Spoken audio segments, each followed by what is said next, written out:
설교를 하도록 하겠습니다.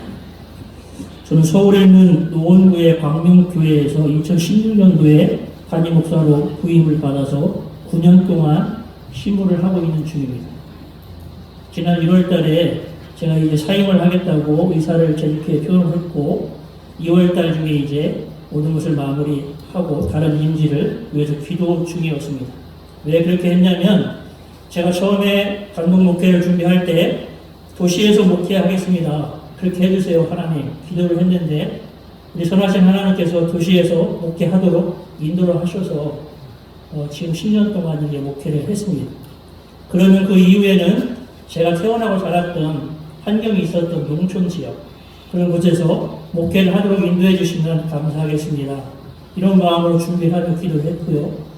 2월 달에 지금 신호하고 있는 교회의 목회가 종료가 되면 단 한 주도 빠짐없이 연결시켜 주시면 감사하겠습니다. 이렇게 기도하고 준비하는 중에 갑자기 여기 초문교회에 연결이 돼가지고 제가 오늘 설교를 하게 되었습니다.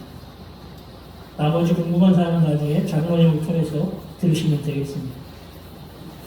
여러분들 지난 명절 주간에 평안하게 보내시고 복 많이 받으셨는지요? 복 많이 받으셨습니까? 가족들끼리 함께 있는 것만으로 너무 행복한 시간들 보내셨으리라 생각합니다. 제가 오늘 여러분들과 여기서 처음 만났지만 우리는 이미 예수님 안에서 한 가족입니다. 가족이 제외한 겁니다. 이제 예배가 끝나고 식사 교제도 함께 할 터인데 밥을 먹으면 밥 먹는 사이로 발전하는 겁니다. 식구가 되는 겁니다. 저는 주님 안에서 한 가족이고 한 식구인 여러분들을 목사이기 때문에 축복하고 시작하려고 합니다. 만군의 여호와 전능하신 우리 하나님께서 여러분들의 모든 인생의 아름다운 여정 위에 항상 함께 하시는 복 중의 복을 누리시기를 축복합니다. 꼭 그렇게 되시길 바랍니다. 하나님만이 함께 하시면 다른 거 필요가 없습니다. 만약 저에게 오늘 읽어드린 에베소서의 본문 말씀을 기준으로 거기에 한정해서 한 구절만 택해서 복을 받아야 저는 망설임 없이 8절을 선택할 것 같습니다. 너희는 그 은혜에 의하여 믿음으로 말미암아 구원을 받았으니 이것은 너희에게서 난 것이 아니요 하나님의 선물이라. 아멘. 이 짧은 한 구절 속에는 우리가 하나님의 자녀가 되어야 되는 조건들, 아주 중요한 조건들인 구원, 은혜, 믿음, 선물, 이것이 다 들어가 있어요. 저 여러분들은 이미 이것을 완벽하게 받았습니다. 그런데 우리가 무엇을 해서 받은 것이 아니라 값없이 그저 받았다는 겁니다. 이것을 공짜로 받았다, 은혜라고 이야기를 합니다. 돌이켜보면 내 자신이 아무것도 한 것이 없는데 우리는 예수님이 십자가에서 죽으심으로 의인이라는 칭호를 받았습니다. 하나님의 자녀가 되었습니다. 예비된 영생의 나라에 들어갈 놀라운 하나님의 백성이 된다고 약속까지 받았습니다. 여러분들 혹시 로또 사시나요? 로또 수백억짜리 당첨된 것보다 훨씬 더 돈에 넘치는 은혜를 이미 우리는 다 받았다는 겁니다. 사실 우리는 이 8절의 한 절의 말씀으로도 차고 넘치는 복을 이미 다 받은 겁니다. 제 카톡 프로필을 나중에 보시면 시편 23편 말씀이 이제 영문으로 쓰여 있고 주님은 충분합니다, 이런 이미지로 되어 있습니다. 제가 신학교 때 이 이미지를 만들어 왔는데 아직도 이 프로필을 한 번도 바꾸어 보지 않았어요. 얼마나 카톡 프로필을 안 바꿨는지 이제 변경하는 방법도 모릅니다. 앞으로도 바꿀 일은 없을 것 같습니다. 저는 이 이미지를 제 카톡 프로필에 올려놓은 이후에 항상 제 마음속에 그런 마음이 있습니다. 주님이면 충분합니다. 이것이 제 신앙 고백이자 삶의 방향이자 목표이기를 늘 점검하며 살아가려고 노력을 하고 있습니다. 이미 저에게 충분하게 주신 은혜, 오직 그 은혜만을 붙잡고 나에게 주어진 시간에 최선을 다하며 살다가 내가 죽는 그 순간에 예수님의 음성을 듣고 예수님의 얼굴을 보면서 마지막을 마무리하는 것이 저의 유일한 소망입니다. 그래서 제가 성경에서 가장 좋아하는 단어가 은혜입니다. 은혜 아니면 저는 여러분들을 이 자리에서 만날 수가 없었을 겁니다. 아마 세상에서 실패한 인생의 낙오자로 그렇게 저렇게 살다가 마무리가 됐을 겁니다. 제가 은혜라는 단어를 좋아하기 때문에 성경을 읽으면서 은혜라는 단어가 나오면 자동적으로 딱 시선이 두 글자에 고정이 되고 제 감각이 있을 정도로 정지가 됩니다. 그러면서 속으로 생각합니다. 은혜가 아니라면 나는 이 세상에서 비참하게 버려졌겠지. 은혜 때문에 내가 이 자리에 있는 것을 절대로 잊지 말자. 은혜로만 살다가 은혜로만 죽자. 이렇게 제가 속으로 고백하면서 초심의 마음으로 돌아가려는데 집중을 해보곤 합니다. 항상 은혜 앞에서 저의 삶을 조명하고 제 마음을 정화시켜 가는 과정이 어느덧 저의 습관이 되었다고 할 수 있겠습니다. 제가 은혜라는 말에 집중하고 살아서인지 제가 9년 전에 단독 목회를 준비하면서 기도원의 일주일에 가 있었는데 하나님께서 성령으로 큰 감동을 주신 은혜의 말씀을 주셨습니다. 우리 주의 은혜가 그리스도 예수 안에 있는 믿음과 사랑과 함께 넘치도록 풍성하였도다. 아멘. 디모데전서 1장 14절의 말씀이에요. 이 말씀은 저에게 준 것이 아니라 2000년 전에 사도 바울에게 먼저 준 겁니다. 근데 사도 바울은 나에게 주신 넘치도록 은혜가 풍성한 이 고백을 하기 전에 무슨 고백을 했냐면 나는 비방자요, 박해자요, 폭행자였습니다. 자신의 과거를 그렇게 고백했습니다. 그럼 나 같은 자를 하나님께서 불러주셔서 의인으로 삼아주시고 사도로 삼아주시고 이방인의 복음 전도자로 세워주셨으니 눈물나게 감사합니다. 사도 바울이 고백하는 겁니다. 사도 바울은 이 말씀을 고백하면서 시시때때로 나의 나 된 것은 다 하나님의 은혜입니다. 고백하며 살았습니다. 일평생 은혜만을 생각하고 일평생 은혜만을 고백하고 일평생 은혜로 살다가 일평생 은혜로 마친 믿음의 거인이 바로 사도 바울이었습니다. 저는 사도 바울과 비교해서 그분의 옷자락도 잡지 못할 만큼의 연약한 사람이지만 그런 저에게도 하나님께서 저에게 넘치도록 풍성한 은혜를 주셨다는 사실, 그 사실을 절대로 잊을 수가 없습니다. 제가 그 은혜를 잊고 살아간다면 짐승만도 못한 괴물이 될 겁니다. 저는 목사이기 이전에 한 인간으로서 나에게 주신 하나님의 놀라우신 그 은혜를 결단코 배신하는 일, 배신하는 말 하지 말자 다짐하면서 하루하루를 살아가고 있습니다. 오늘 읽어드린 본문 말씀의 중심에도 은혜가 있습니다. 근데 이 은혜를 중심으로 말씀을 잘 살펴보면 우리의 현재, 과거, 미래가 완벽하게 분리가 되어 있습니다. 여러분들이 오늘 말씀을 들으실 때 은혜라는 관점에서 나의 과거는, 나의 현재는, 나의 미래는 이것이 무엇일까 고민하면서 말씀을 들어보시기 바랍니다. 말씀 듣는 도중에 여러분 모두의 듣는 귀가 활짝 열리고 성령이 주시는 큰 감동의 은혜가 부어지기를 축원합니다. 자, 첫 번째 말씀은 과거에 대한 말씀인데 우리의 과거는 잊혀지고 지나가는 것이 아니라 다시 재생되고 영원히 기억되어야 하는 것이다 라는 말씀을 하고 있습니다. 과거가 없는 사람이 어디 있겠습니까? 여러분은 과거에 어떤 삶을 살아오셨습니까? 기쁘고 행복하셨나요? 막 자랑스러운 일이 많으셨어요? 다시 옛날에 리즈 시절이라고 하나요? 그 시절로 돌아가고 싶지 않으십니까? 보통의 사람들은 그래 내 과거로 돌아가고 싶지만 난 그때 그 일을 기억하고 싶지도 않아. 난 그거 다시 떠올리고 반복하고 싶지 않아. 이러한 나쁜 기억들이 많이 있으실 겁니다.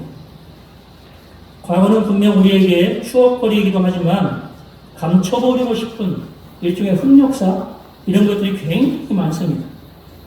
사도 바울 또한 그런 면에서 예외가 아니었고 저 또한 마찬가지입니다. 사도 바울이 위대한 사도라고 평가받는 이유는 뭐냐? 자신의 과거에 대해서 묻어놓은 것이 아니라 그것을 끄집어내서 철저하게 반성했을 뿐이 아니라 자신의 부끄러운 과거를 바탕으로 끊임없이 자기 부정을 했다는 겁니다. 과거를 묻어두거나 감추려 둔다면, 십자가의 은혜 앞에서 그것을 다 내어놓는다면 그것이 현재를 살아가는 반면교사가 될 것인데, 그것이야말로 믿음의 진보를 이루어가는 출발점이라고 할 수 있습니다. 오늘 본문 1절에서 3절은 정확하게 우리의 과거를 이야기하고 있습니다. 제가 이 본문을 표준세번역으로 읽어드릴 텐데 여러분 1절부터 눌러보세요. 1절부터 읽어드립니다. 여러분도 전에는 범죄와 죄로 죽었던 사람들입니다. 그때 여러분은 범죄와 죄 가운데서 이 세상의 풍조를 따라 살고 공중의 권세를 잡은 통치자, 곧 지금 불순종의 자식들 가운데서 역사하는 영을 따라 살았습니다. 우리도 전에는 그들 가운데서 모두 육신의 정욕대로 살고 육신과 마음이 바라는 대로 행하여 다른 사람들과 마찬가지로 날 때로부터 진노의 자식이었습니다. 아멘. 할머니가 생각이 나네요. 저희 교회 할머니가 계신데 이분이 제가 표준세번역으로 읽어드렸더니 목사님 성경을 제가고 틀린가 봐요. 이렇게 얘기하신 분이 있습니다. 자, 이 말씀에 의하면 우리의 과거는 어떠했느냐? 범죄와 악에 가득해서 죽어있는 상태였다는 겁니다.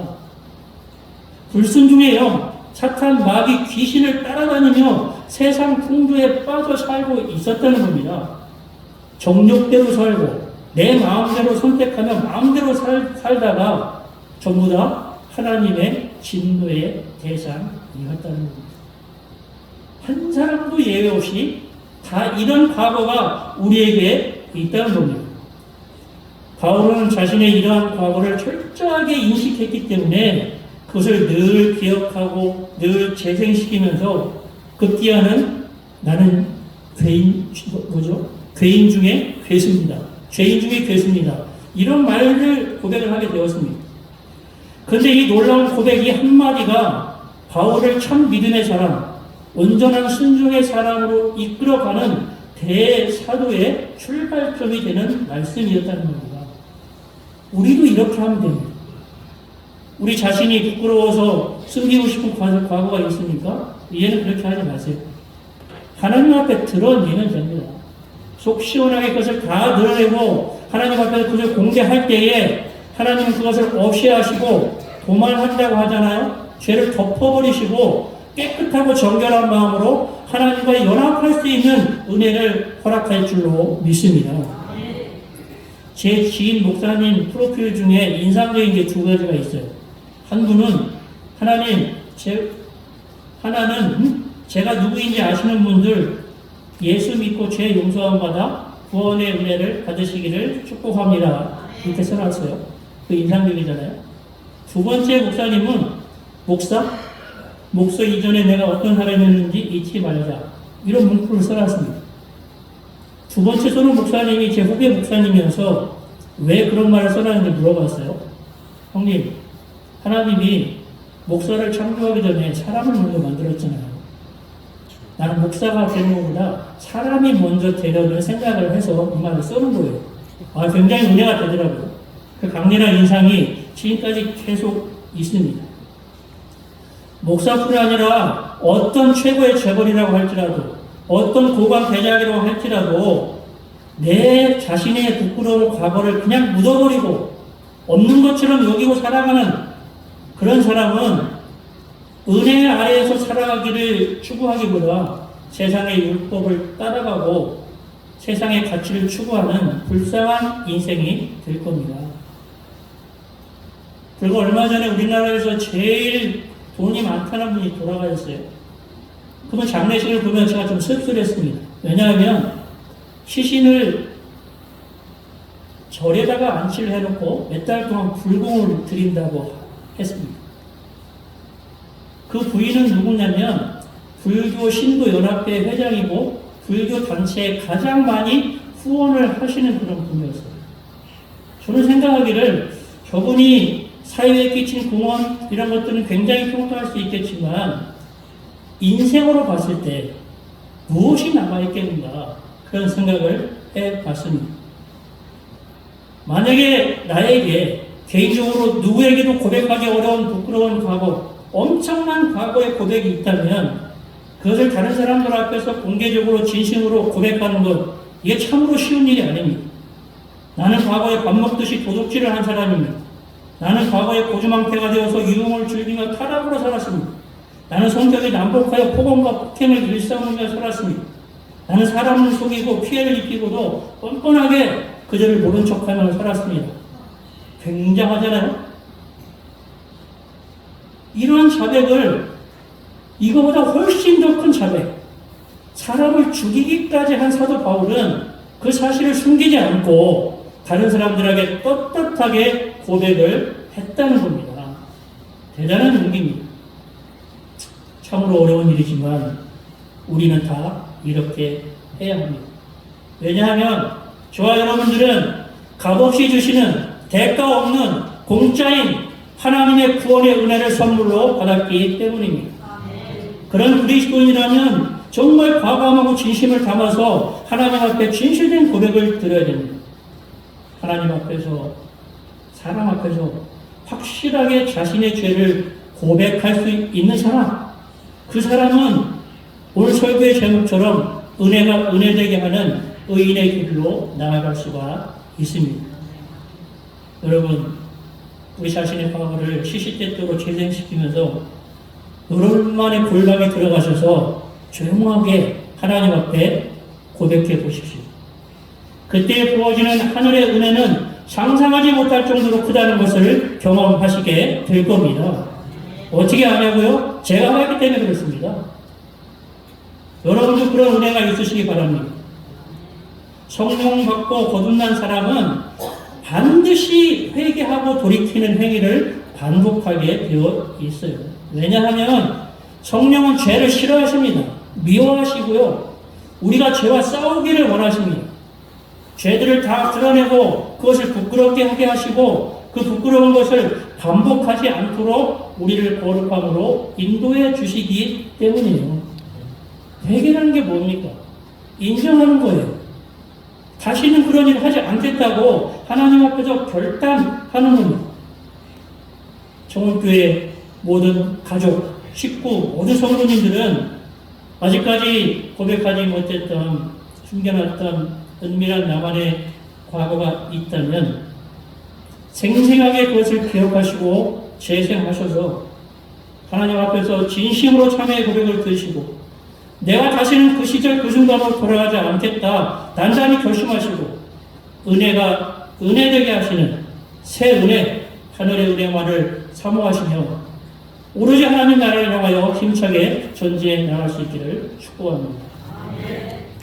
두 번째 말씀은 현재에 대한 말씀입니다. 우리의 현재 삶이 어떠해야 되느냐? 항상 예수님만을 앞장세우고 예수 이름을 우선하는 삶을 살아가야 된다는 것을 들려주고 있습니다. 여러분 살아가시면서 지금 나에게 가장 영향력을 행사하는 사람이 누구인가요? 생각해 보세요. 우리 어린아이들은 엄마 아빠일 겁니다. 학생들은 아마 또래 친구들이지 않을까. 청년들은 애인이나 직장 동료일 것이고 중장년들은 남편이나 아내일 것이고 노인분들 많이 계신데요. 노인분들은 또래의 노인분들이 아마 그렇게 영향을 주고 받을 겁니다. 근데 특별한 경우가 아니고서는 대체적으로 가족이 가장 소중하죠. 가족이 가장 나에게 영향을 주는 사람입니다.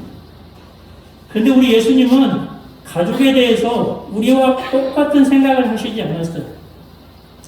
내가 이 땅에 온 것은 사람이 그 아버지와 딸이 어머니와 며느리가 시어머니와 불화하게 하려 하니니 사람의 원수가 자기 집안 식구리라. 아버지나 어머니를 나보다 더 사랑하는 자는 내게 합당하지 아니하고 아들이나 딸을 나보다 더 사랑하는 자도 내게 합당하지 아니하리라. 아멘.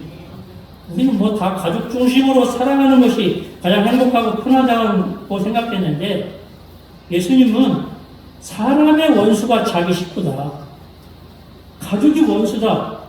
너무 당황스러운 말씀을 우리에게 들려주셨어요. 이 말씀의 의미는 우리가 다 아는 것처럼 세상의 모든 어떤 것보다 예수님만을 사랑하라, 이거 아니겠습니까? 가족보다 예수님이 먼저다라고 말씀하신 겁니다. 예수님은 하나님이시기 때문에 마음을 다하고 뜻을 다하여 내 하나님을 사랑하라는 성경의 제1계명이 예수님에게도 적용이 됩니다. 그러면 우리는 일상생활에서 오직 예수님만을 앞세우고 예수 이름을 부르면서 살아가야 되는 것이 마땅하고, 목사로서 그렇게 살라고 수백 번 강조해도 사실 지나치지 않습니다. 중요한 것은 정말 예수 중심, 예수님만을 항상 생각하며 살아갈 수 있는 그 원천적인 동력이 어디에서부터 나오느냐. 지금 내 현재의 모습이 어떠하냐, 내 정체성이 도대체 뭐냐, 이것을 깨닫는 것이 더 중요합니다. 오늘 본문 4절에서 7절까지의 말씀은 나의 현재의 모습이 어떠한지를 명확하게 보여주고 있어요. 저와 여러분들은 현재의 우리의 모습은 어떠하냐? 하나님으로부터 엄청난 사랑을 받고 있다는 겁니다. 그런데 그 사랑이 어떤 사랑이냐면 나는 현재 예수님처럼 다시 살려주시는 사랑을 받고 있다는 겁니다. 두 번째는 나는 이 땅에 있는 것이 아니라 하늘에 앉아있는 사랑을 받고 있다는 거예요. 세 번째는 내가 예수님 안에서 매일매일 하루하루를 살아갈 수 있는 충분한 능력, 은혜를 계속해서 공급받고 있다는 겁니다. 이게 우리의 정체성입니다. 저와 여러분들은 예수 그리스도 안에서 다시 살아난 존재입니다. 하늘 보좌 옆에 앉아있는 존재예요. 다른 사람이 갖지 못하는 특별한 은혜의 능력을 매일매일 하늘로부터 받고 있는 존재라는 겁니다. 대단하지 않습니까? 여러분들 자랑스러워 하시면 됩니다. 저도 저를 자랑스럽게 여기려고 합니다. 이토록 여러분들이 사랑받고 있다는 것을 아셨다면 누군가 나에게 당신의 삶의 중심에 누가 있습니까? 엄마요? 아빠요? 이런 얘기 하면 안 됩니다. 아내요? 친구요? 애인이요? 이런 얘기 하시면 안 돼요. 예수님, 예수 그리스도가 항상 먼저 언급이 되어야 됩니다. 그러기 위해서는 내 마음에 예수 그리스도가 정확하게 중심에 모셔 있어야 합니다. 내 삶의 일상에서 예수 그리스도를 항상 앞장 세워야 됩니다.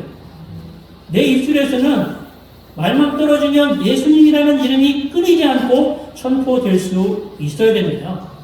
눈만 뜨면 예수, 입만 열면 예수, 밥 먹어도 예수, 물 마셔도 예수, 심지어는 장꼬리 하면서도 예수님 부를 수 있어야 된다는 거예요. 내 온통 머릿속에는 예수뿐이어야 됩니다. 이러한 예수님 중심의 삶의 태도와 자세가 예수님으로 인하여 죽었다가 다시 살아난 생명책에 기록되어 영원한 그나라에 들어갈 예비된 천국 백성들이 행해야 될 믿음의 태도와 자세인 줄로 믿습니다. 우리 하나님은 질투하시는 분이에요. 하나님보다 다른 것을 사랑하시면, 예수님보다 다른 것을 사랑하시면 나 너 미워, 나 질투할 거야, 질투를 폭발하실 겁니다. 예수님을 질투하게 하시면 안 되지 않겠어요? 여러분들 나에게 가장 영향을 주는 사람이 누구입니까? 왜 예수님 얘기를 안 합니까? 정말 여러분들이 가족이 아니라 예수님을 앞세우며 살아갈 수 있는지 제가 이 자리에서 한번 여러분들에게 물어보겠습니다.